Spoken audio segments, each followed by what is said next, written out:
One. Welcome, and thank you for joining.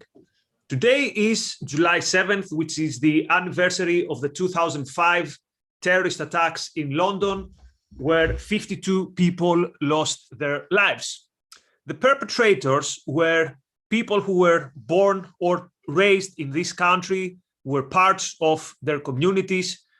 So the big question then was, why did this happen, and how do we prevent this from happening?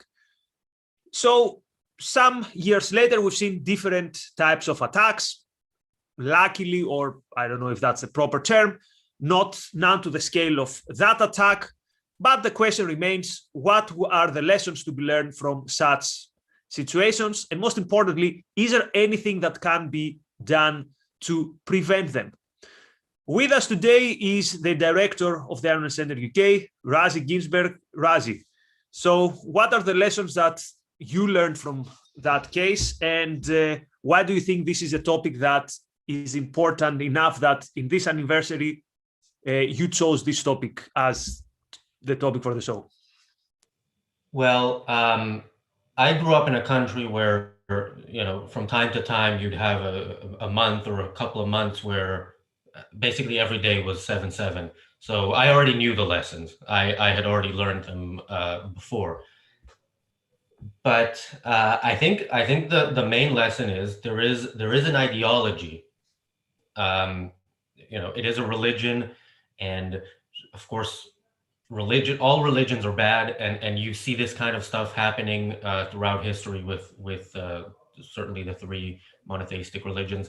But today in the West, there is a specific problem with Islam, which is terrorism, which is a rejection of not just a rejection of the Western way of life, but an intention to destroy it, and and action being taken in order to destroy it.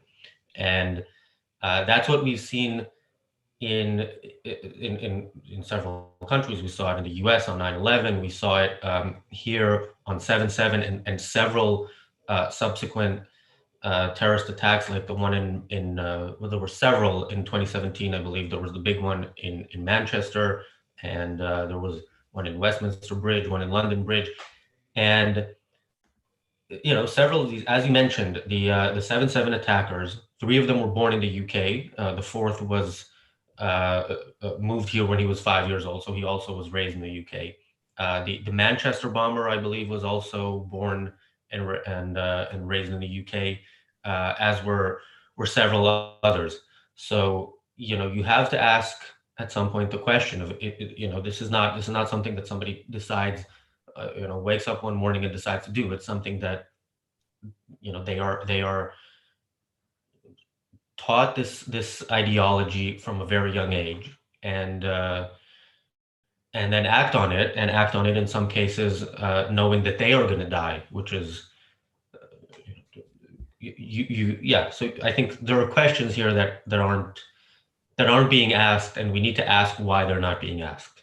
So, okay, so 2 things here. The first is, what are the questions that need to be asked? And perhaps even the more interesting question, why they're not being asked.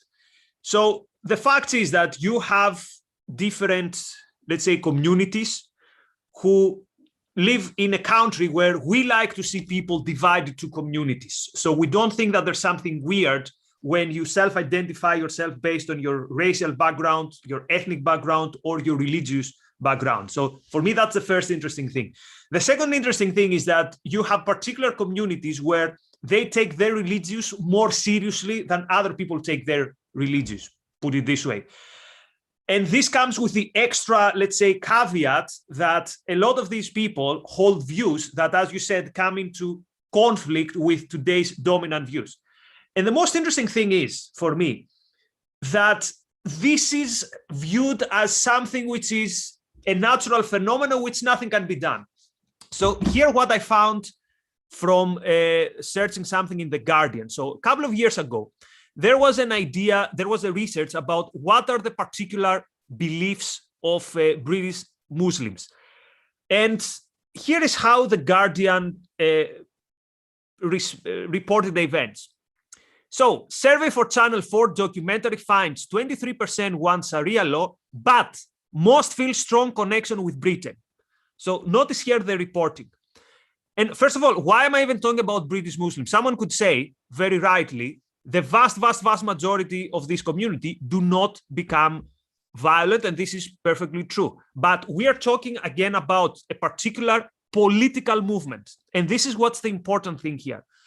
I'm not talking about the religion. I'm talking about Islamism is first and foremost a political movement. It's a political movement, however, that entirely, I would say, mobilizes people from one particular community. So this is not saying something bad about the community. This is trying to understand what is happening here and why this movement, which in my view should be distinct from the religion, and I will explain why is this finding a fertile ground in this community? So for me, the most interesting thing is that, again, we cannot even talk about this. So let me continue the reporting of The Guardian. So an article which the basic finding is that half of people of a particular community want homosexuality to be illegal. And here is The Guardian's first line. British Muslims are more likely to feel a stronger connection to Britain than the population at large, according to polling. Oh, you say, okay, good, good news. Oh, which also found that more than half think that homosexuality should be illegal. An afterthought. Or you could say that, next paragraph, in most cases, attitudes held by the British Muslim population do not broadly differ from those held by the population at large. Again, you say, oh, okay, no problem here. Oh, but there are significant differences when it comes to some issues, such as homosexuality or women's rights. You know, it's just an afterthought that, well, there's these couple of issues which there might be a problem.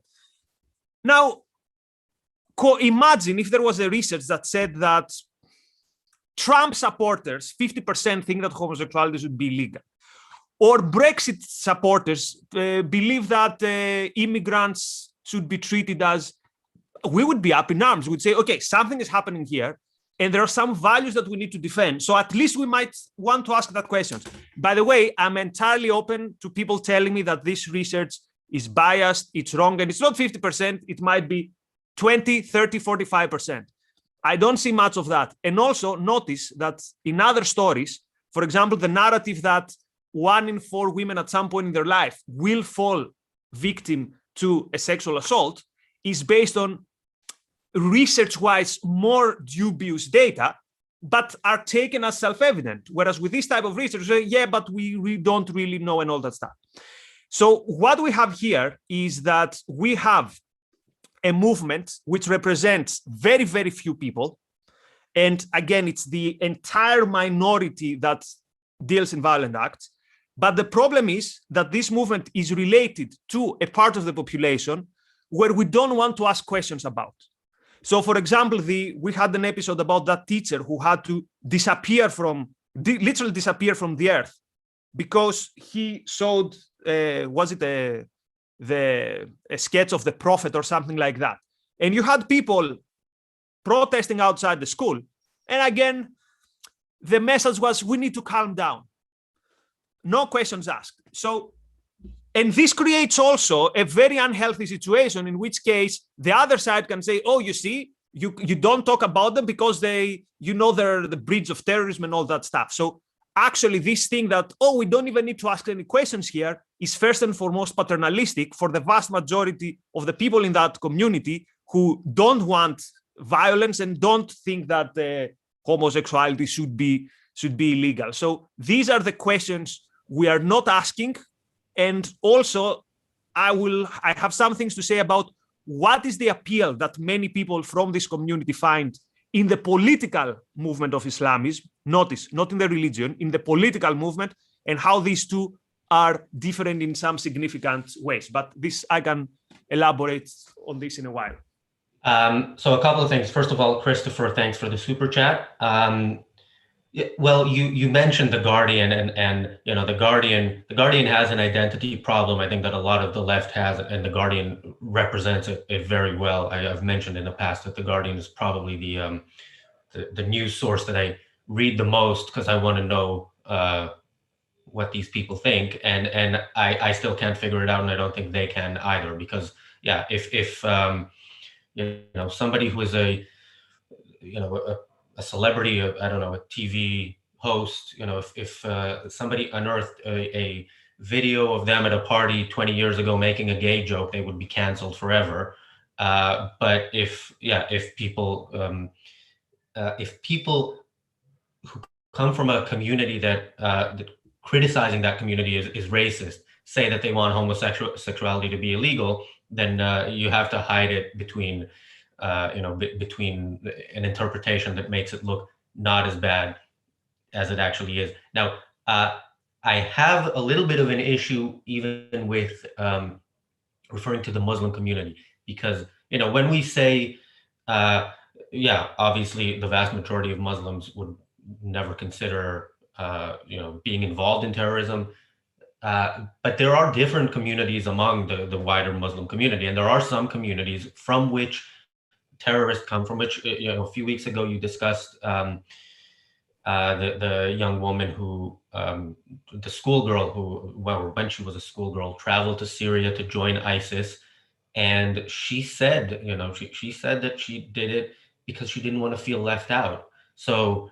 there's something to be said about a community where if you don't join ISIS, that's a particular community that she came from. If you don't join ISIS, you feel left out. So, but there's a wider issue, and in 48 minutes, you and Alejandro will be discussing Ayn Rand's essay, Global Balkanization. And my biggest takeaway from that essay was how Rand identified the anti-concept of ethnicity, which I consider it to be, one of the clearest, package deals that are in wide usage, because it does take two things that are the metaphysically given and the man-made, and packages them together. You are born and you die with the same race, regardless of how you feel about it or what you think about it. Whereas culture is something that you choose. Culture, religion, and actually, I think I have the quote. Yeah, I'll read this quote. So this is from the lexicon. I think it's an abridged quote. Ethnicity is an anti-concept used as a disguise for the word racism, and it has no clearly definable meaning. The term ethnicity stresses the traditional rather than the physiological characteristics of a group, such as language. But physiology, i.e. race, is involved. So the advocacy of ethnicity means racism plus tradition, i.e. racism plus conformity, i.e. racism plus staleness. And so we see this, the inner struggle of people like The Guardian when they have to when they're confronted with views. And that's the problem here. That's the biggest problem. That why is it that when we have to, for example, when we have to talk about any other ideology which poses a threat to society, and by ideology again I mean Islam is not the religion, again two different things, we ask all the questions. So we ask, okay, what is the worldview of that group? So for example, there has been so many pieces of research about what is the worldview of the alt-right, what is the worldview of white nationalists, what is the breeding ground of white nationalism. And we say, for example, there's this website that too many people congregate with these ideas. Whereas here, when you say, well, there's a particular part of the population which we don't want to challenge because then it sounds like a dog whistle to racism, where 1 in 4 want Sharia law. And again, Sharia law is not something, culturally cute. You do your own thing, I do my own thing. No, Sharia law is in a way something like imposing a different political system, to put it simple. Now, who says that? Well, since most people are not okay with talking about that, I found someone who was actually a part of this movement. And I'm talking about Majid Nawaz and his book Radical, which I encourage everyone to read. He's someone who was part of the radical Islam movement, and then he changed his mind. So this guy was participating in radical groups. He went to the Middle East to participate in revolutionary activity, revolution for his own cause. ended up in a prison and then transformed himself. But because he's an insider, he's not afraid to talk. And here are some very interesting insights from his book. So he says, so first of all, why do people join this subculture or this identity? Because it starts from a young age and you join something which is cool, he says. So he says that this gave us an identity. And notice, he says, that as the society becomes more tribalistic, you need to find an identity that is stronger.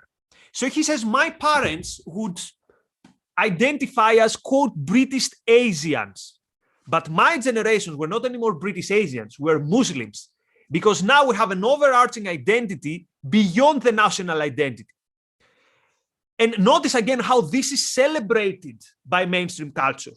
It's celebrated that, oh, we need to have a respect for everyone's religion, for everyone's community, for everyone's identity. And actually, you see it all the time. Workshops celebrate your identity. Today, bring your identity to work and all that stuff. Which, by the way, a progressive 30 years ago, we said, this is parochial. Why should we celebrate it? We have things that bring us together. But we're not anymore at this age. And Majid Nawaz says, exactly, this celebration of identity made me proud to be a Muslim. And then he says that Islamism could give me the respect that I craved since I was a kid. And notice something else here. This movement has a vitality, has something that it stands for. So these people grow up in a society that tells them, oh, don't hide in your corner. There's nothing to be celebrated. We stand for nothing, basically. And here's a movement that tells you, no, you stand for something. We have a goal, and you have people around you who are brothers. So there's something quite appealing to that. And also the opponents of Islamism don't get that. When they say, oh, these people are barbarians and all that stuff, no, you don't get how appealing a message this is. And here's the most interesting thing, Razi, about what I found in the book of this guy. Again, the book is Radical by Majid Nawaz. He says that Islamism is more about a person's relation to society rather than a religion. So he says religion is mostly your relationship with yourself and God. But he says, no, this is a movement which is about your relationship to society. And what he means by that is this makes it a political movement. And here's a quote from the book. He says, Islamism is not a religious movement with political consequences. It is a political movement with religious consequences. And of course, he says, why we managed to thrive in the UK is because people didn't know how to deal with us. Because if someone would dare to question our activities, would say, no, we're just practicing our religions. We're like-minded people. So it's very difficult, he says, to make this distinction between political Islam and the peaceful people who just follow the religion. And he says we made use of that. This is what we actually, this was the fertile ground to create these radical groups. And again, his group was not at the level of radicalism where you plant bombs, but it's the level of radicals where they wanted to impose Sharia law, which is the final, let's say, goal of that movement. And one more thing that I found very interesting in his book, it was the role that the victim narrative played in the construction of identity. So he said, wherever I would see, we were the victims. In Bosnia, we were the victims. In Palestine, obviously, we were the victims. In India, we were the victims. Anywhere I would look, my brothers would be the victims. And again, this is something that the narrative out there amplifies this, that yes, you're the victims. Remember, whenever there's attack, many people, their first claim is, oh, we need to make sure we don't draw the wrong conclusions here. We don't ask questions. So where I'm going with all that? Where I'm going with all that is that this situation where we don't want to ask difficult questions, the number one problem is that we don't understand the phenomenon, and we don't make sure that we distinguish who are the good people and who are the bad people. And of course, the vast majority are good people, but unless you understand the problem, it's not going to be solved. And at some point, it's going to get actually worse. Why? Because we live in times where everyone says, join a group, join a tribe, You are your religion, you're your ethnicity, you're your ethnic background. And also don't ask questions about the other people. Yeah, these people want Sharia law, these people want a multicultural society, but it's okay. We don't ask questions here.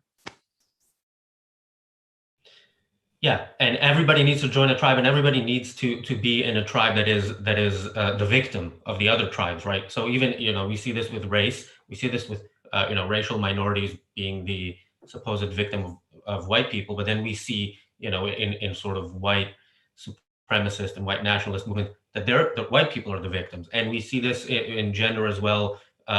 It used to be that women were and I think many still agree that women are the victims, but of course.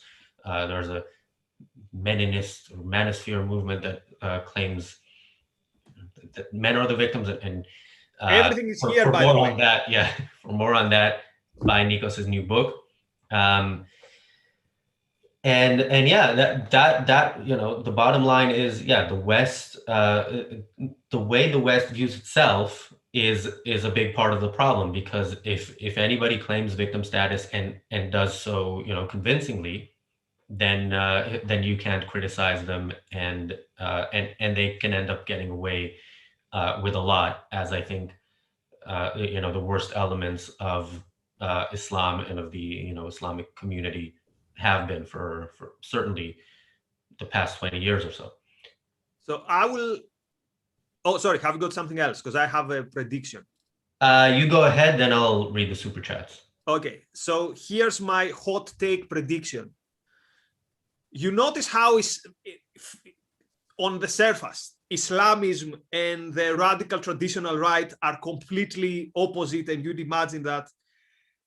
I would encourage people to read one of the bad boys of European literature, Huellenbeck, and his book Submission.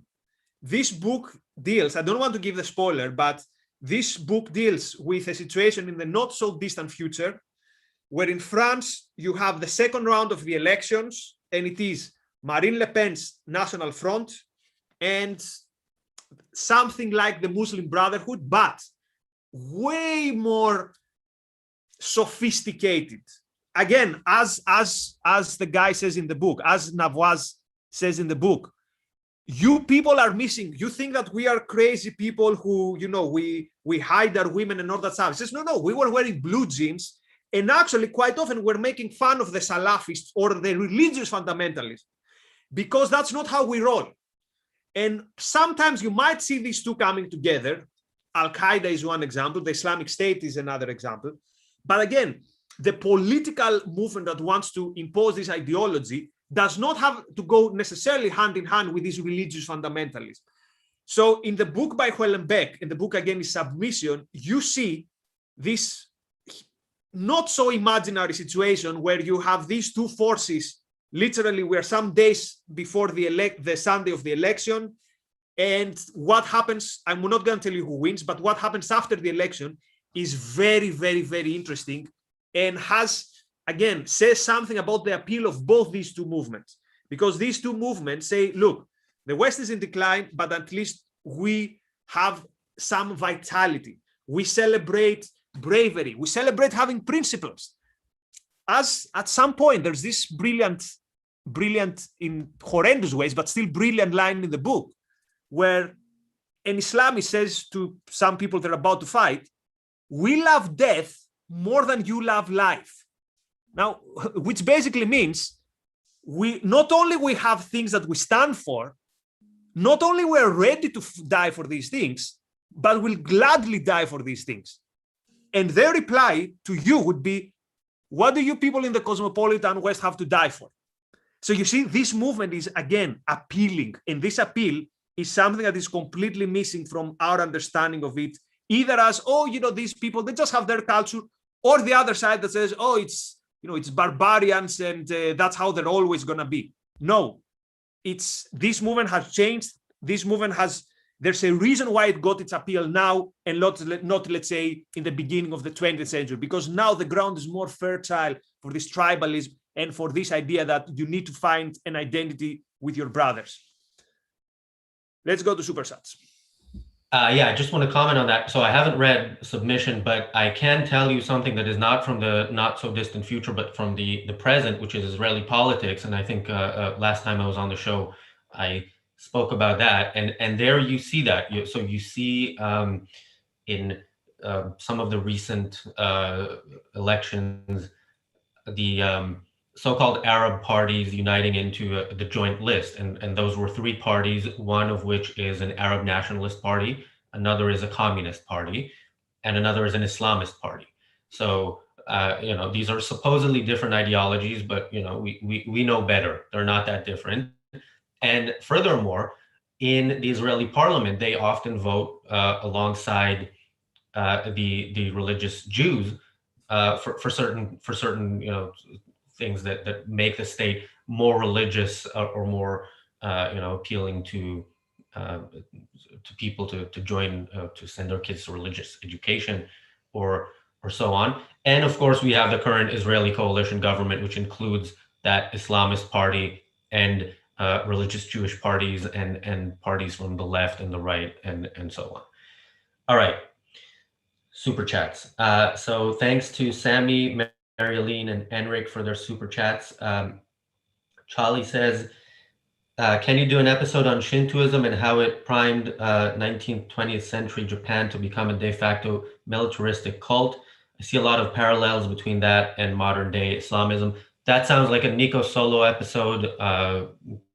My Maybe. only contact with Japan nowadays, in the Japanese culture, is I'm reading some of Mishima's novels where he basically discusses the conflict between traditional Japanese values and the modernization. Of course, he's on the side of traditional Japanese values, but it's so interesting to see many common themes with movements such as Islamism or with movements even with the right today, which say, look, we are craving values here. We are craving heroism.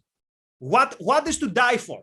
Or what is to live for and what is to die for? And this is something very, very powerful, very powerful. So I'm afraid, my friend, I cannot talk about what you said. I might do a solo episode on Mishima one day. Very weird guy, but obviously some interesting stuff there. But that's as close I can get to Japanese traditionalism. And I haven't got much historical knowledge on the topic. All right, Robert Nasser, host of Life on Earth with Robert Nasser on this channel, that is tomorrow at 10 p.m. UK time, 5 Eastern, says, how can I quote, respect your identity, but also avoid cultural appropriation and stay in my lane and believe that gender is simultaneously chosen, unchosen, and arbitrary?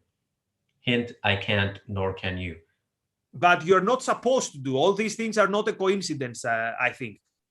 They start from this idea which says that we're in this Tower of Babel. I cannot understand you, you cannot understand me. And there are some people, by the way, which benefit from that. It's the people who are at the top of this, of who distribute how you're to deal with someone. I don't know, the HR person, the person who writes the guidelines about hate speech. Only these people know the secret, and you just need to follow and not ask questions. Incidentally, not even these people know the questions. Here's an interesting experiment if you have the time and the energy. I don't, but I saw someone doing it. It was super fun. Actually, not fun, interesting. Go to an HR person and ask some of these kind of questions, but ask them seriously. So request answers. You will see, have you seen this cartoon with the robot, that the robot gets different directions and goes there and there, and at some point they're like fumes and the robot self-explodes or something. It's something like that. So which shows again how weak these ideologies are. Not the ideologies of the Islamists or the ideologies of the traditionalists, the ideology that says that these things, we can all be together and we don't judge each other. So on the one hand, you have people who take ideas seriously, of course, bad ideas. On the other side, you have people who don't even bother. So guess who's going to win in the long term? And Mary Aline says, it used to be cool to not be a victim. Now everyone competes in the oppression Olympics. And by the way, the actual Olympics start in a few weeks, and I think there's going to be some oppression Olympics in the Olympics as well. I'm sure we will cover that. I think we covered something similar, but there is something there that I would like to see covered. So if nobody else agrees, then I will be on that episode as well. In 2 weeks, we have the Olympics. And in 30 minutes, as I mentioned before, we have Nikos and Alejandro discussing global balkanization. What else? I will play the role of the tribalist there, because I think Rand is a bit too harsh in some of her critiques to tribalists, but you'll see. Particularly the one that says, if you've seen one of these dances, you've seen all of them. But okay, I found this way too hard. But anyway, by the way, I'm someone who dances traditional Cretan dances, so that hit a nerve. Tribalist here. I'm not sure that's a bit of information about you that our audience needs to know, but now they do. And by the way, here's something else that our audience, well, our members know, but I think it's time to let the world know where they can get. So usually on Wednesdays, Jonathan Honig is on this show. He couldn't do it today, but as you can see, he's joining us anyway on in this wonderful T-shirt. On our shop, aynrandcenter.co.uk/shop, you can find this T-shirt and some others, including ones with Nikos's face on them. Not sanctioned by me, though. Well, they were. I think I got approval, right? I'm not violating your rights by selling. No, it's not sanctioned, but not opposed, or not opposed too strictly.